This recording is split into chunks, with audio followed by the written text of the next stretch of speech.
ถึงบ้านไหมเนี่ย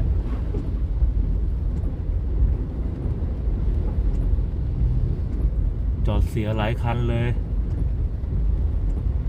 เราต้องถึงบ้านเราต้องรอดจอดเสียอีก1 คันแล้วนะครับหนักเลยไม่ได้โอ้ย